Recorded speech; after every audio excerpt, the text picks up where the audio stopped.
بسم اللہ الرحمن الرحیم نحمده ونصلی علی رسول الکریم اما بعد اعوذ باللہ من الشیطان الرجیم بسم اللہ الرحمن الرحیم وذکر فإن الذکری تنفع المؤمنین صدق اللہ مولانا۔ آپ حضرات کو معلوم ہی ہے کہ طویل سفر سے آیا ہوں۔ ظاہر بات ہے کہ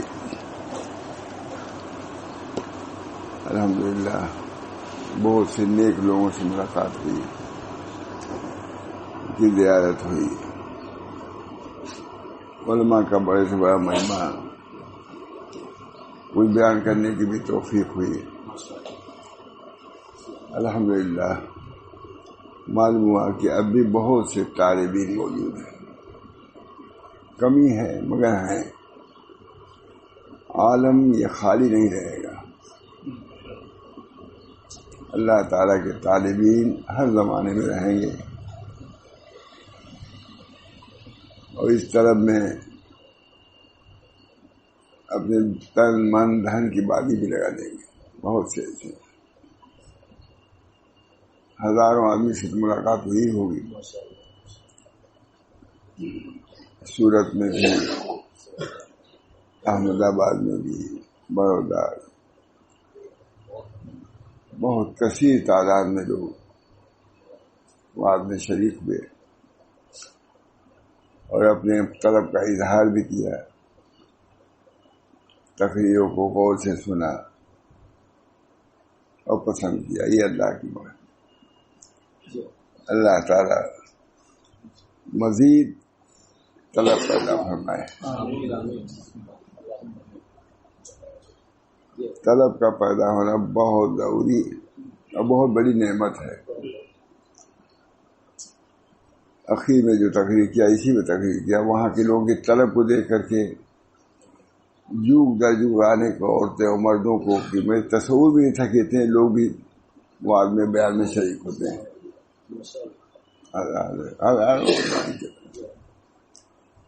تو میں نے بیان بھی تقریر پر دیا، کچھ سمجھ میں نہیں آتا تھا کیا بیان کریں۔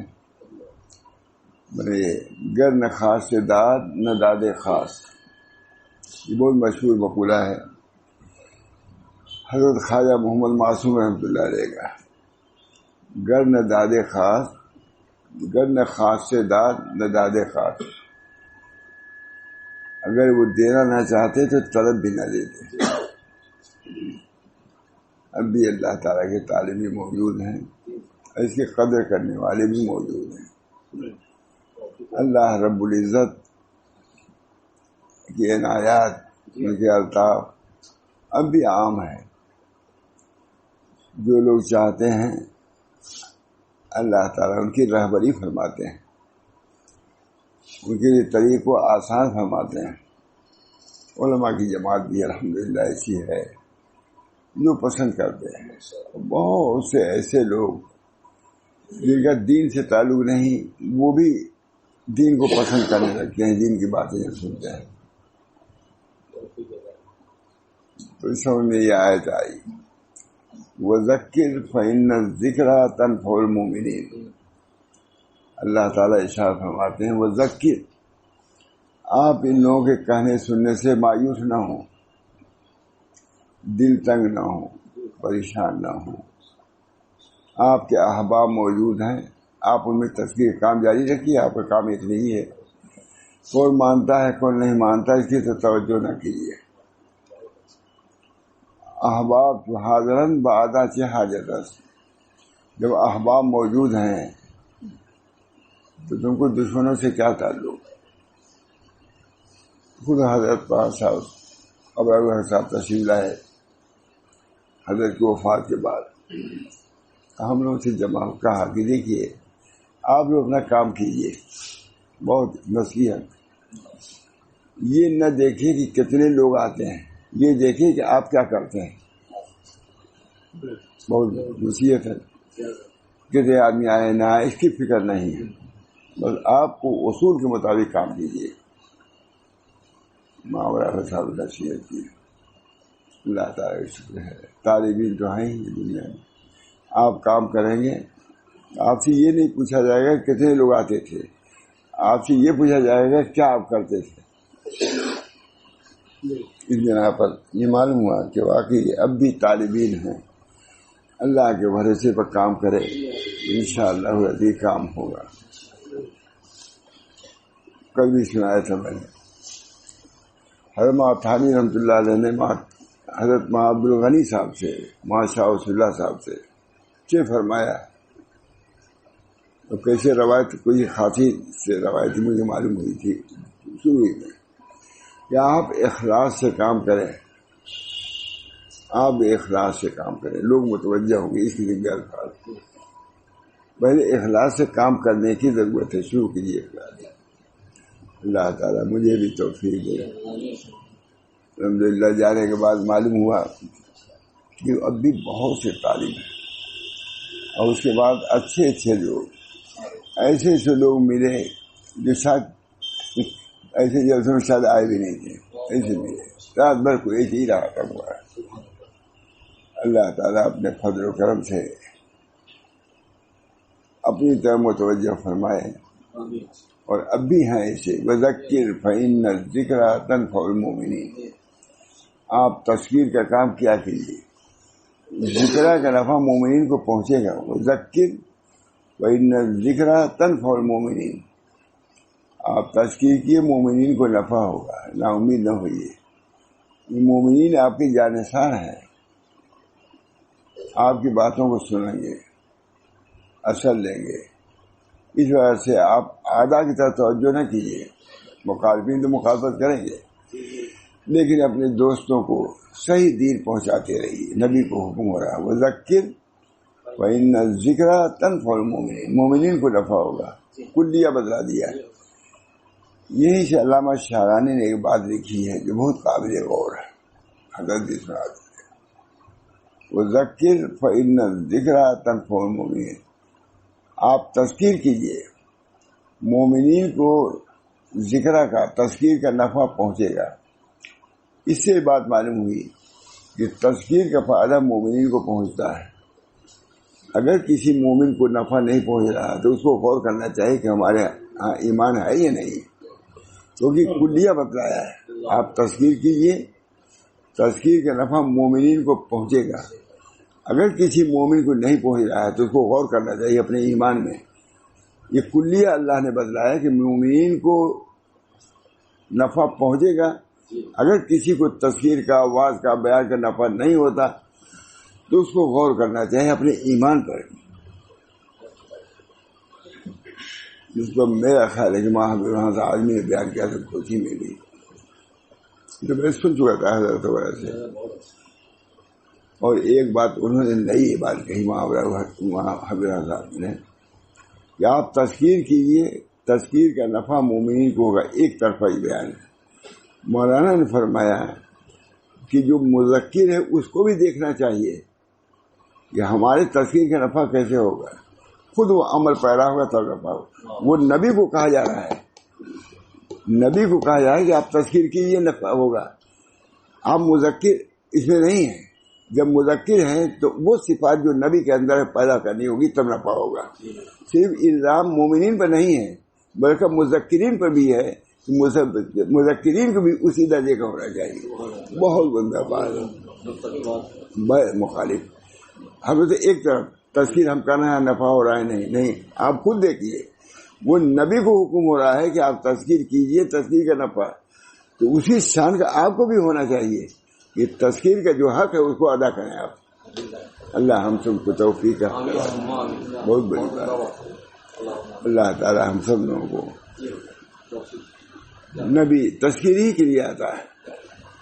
ہم لوگ یہی اسی سڑک پر حافظ وزیر صاحب کا مکان ہے، تو بہت تھے وہاں. برابر صاحب بھی تھے وہاں، علی میں سبھی تھے بڑے.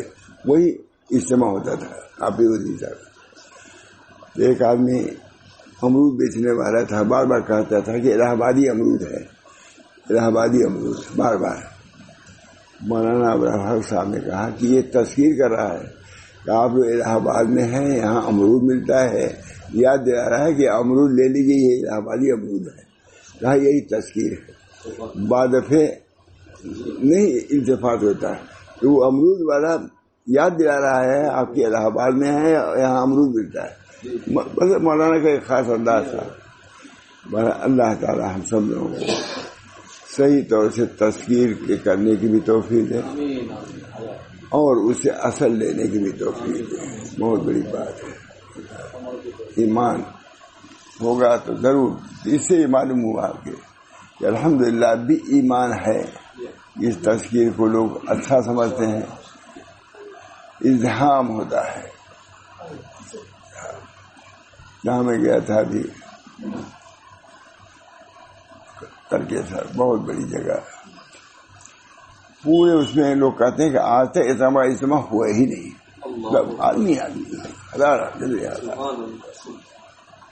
لوگوں کو خیال ہے کہ آج تک اتنا مدرسہ ہے 40-50 سال کبھی اتنا بڑا اجتماع نہیں۔ یہ اللہ کی شان ہے۔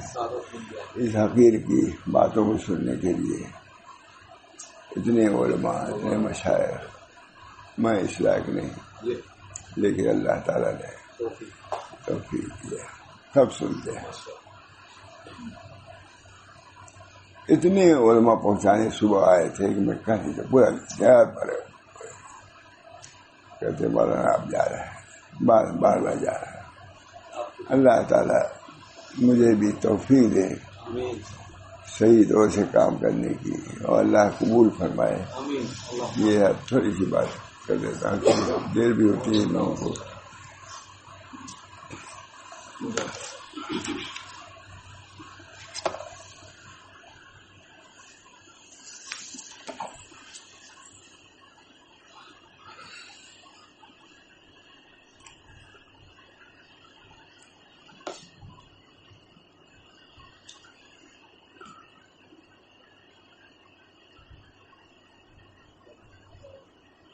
بہت عمدہ اخیر میں منہاج العابدین سے نقل کیا ہے، بولا تو نکلا تو تھوڑا سا سنا دوں آپ کو۔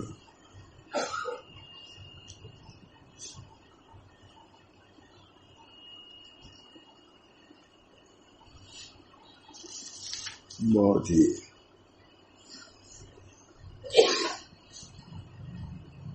منہاج العابدین سے آخرت کے وعد و وعید کے بیان میں، اخیر کی کتاب میں منہاج العابدین، اور یہ بیان بھی اخیر کا، اس کتاب کے اخیر کا، کتاب بھی منہاج العابدین اخیر کی ہے۔ جیسے ہم لوگوں کو حضرت نے پڑھایا ہے اس کتاب کو، اور عربی منہاج العابدین منگائی گئی اور پڑھایا حضرت نے، اس وجہ سے بہت اہم ہے۔ تھوڑا سناتا ہوں، دیر ہو رہی ہے۔ آخرت کے وعد و وعید کے بیان میں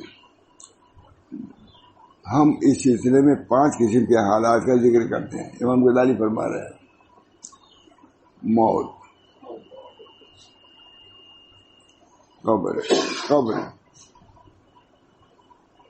موت کا تصور ہوتے ہی ہے۔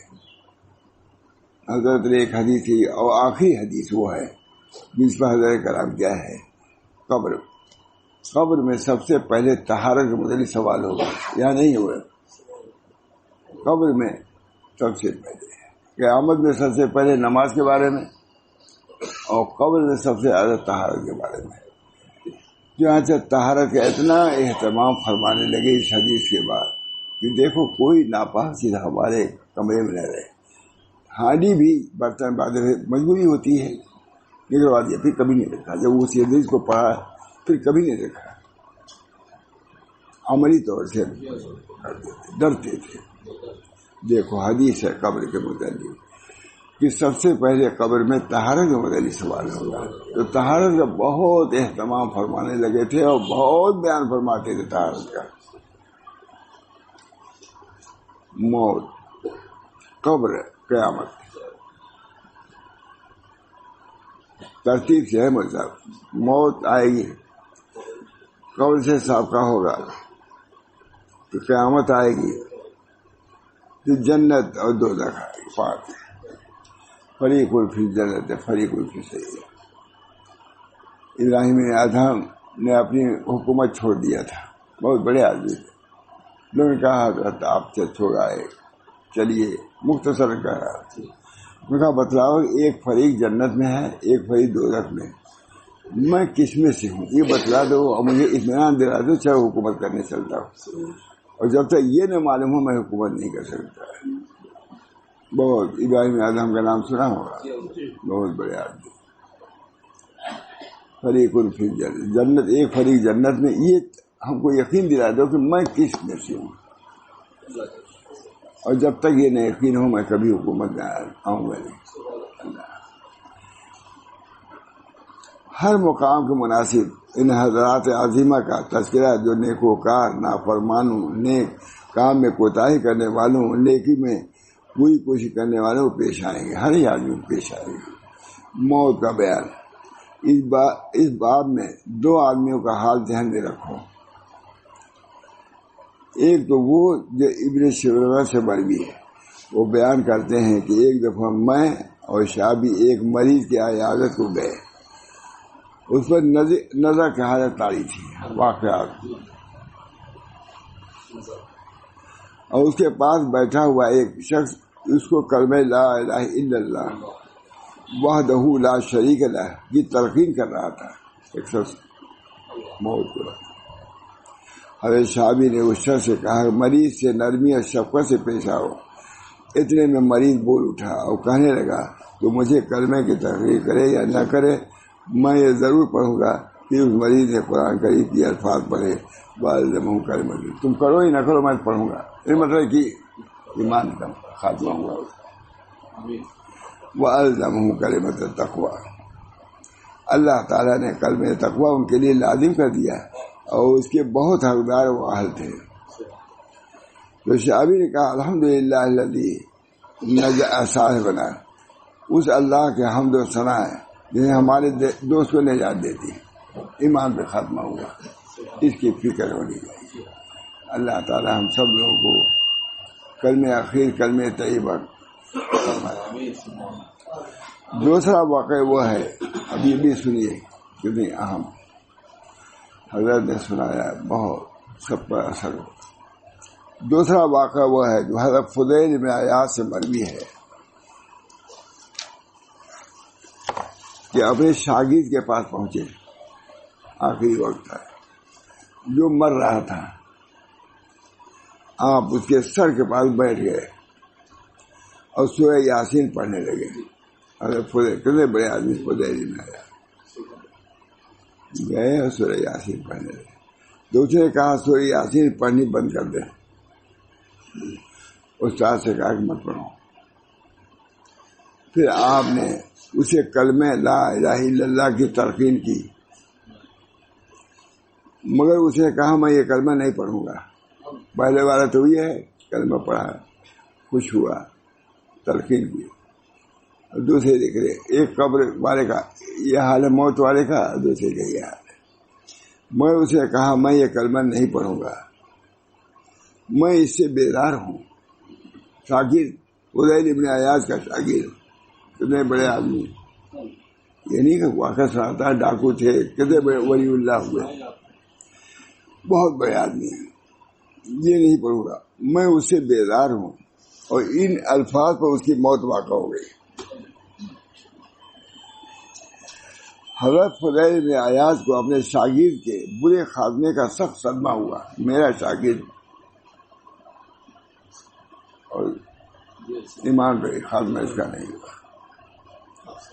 اور 40 روز تک اپنے گھر سے باہر نہ نکلے. اپنے شاگرد کے حال میں اندر ہی بیٹھ کر روتے رہے. کیا ہو گیا میرے شاگرد کو. 40 دن کے بعد خواب میں دیکھا کہ اس شاگرد کو فرشتے دوزخ میں گھسیٹ کے لے جا رہے ہیں.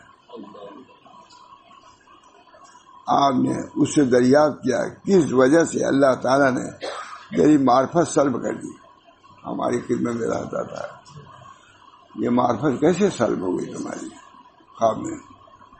حالانکہ تو میرے صاحب علم اور لائق ترین تلامذہ میں سے تھے.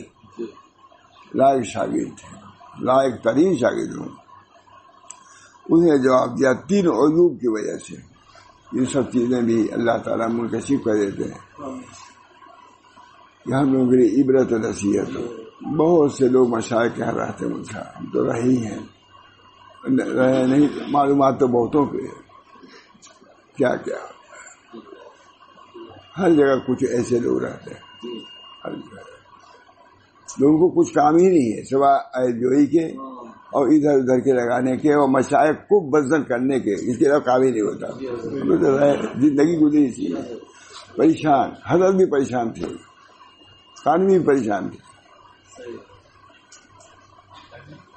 حضرت گئے تھے 6 مہینے کے لیے حضرت تھانوی مکہ میں. کہا اشرف علی اب تم چلے جاؤ. اللہ تعالیٰ جگہوں کا نام آ جائے گا اس بنا پر چھوڑتا ہوں گی. ایسے لوگ بھی رہتے ہیں. ایک بڑے بزرگ کیا ہے، ایک صاحب تھے، نماز بھی چھوڑ دیا اخیر میں. لوگوں نے کہا بھائی تم فلاں بزرگ کے نام بھی نہیں لیتا میں مول صاحب، تاکہ اسے بدنی ہوگی. یہ ان کے یہاں ایسے لوگ رہتے ہیں. کیا نمازی لوگ تم نماز بھی نہیں پڑھتے، فلاں بزرگ پڑھ رہے ہیں. کہا ہم ایک دن اصلاح کے لیے ان کی خدمت میں نہیں رہے. جو ایک دن رہے گا اس کی اصلاح ہوگی؟ نیت ہی نہیں کیا اصلاح کی. بھائی پہلے تو نیت ہے، کہیں نیت کرے گا اصلاح کی تب تو وہ اصلاح کرے گا. ایک دن کہا اس نے کہ ایک دن بھی اللہ کے لیے اور اصلاح کے لیے میں نہیں رہا. معلوم ہوا کہ ایسے بہت سناتے 3 واقعات تمہارے ساتھ. اللہ تعالیٰ بس حفاظت ہوگا سب کی حفاظت. وہاں کا معاملہ صحیح باقی ہے. جو لوگ گئے ہوئے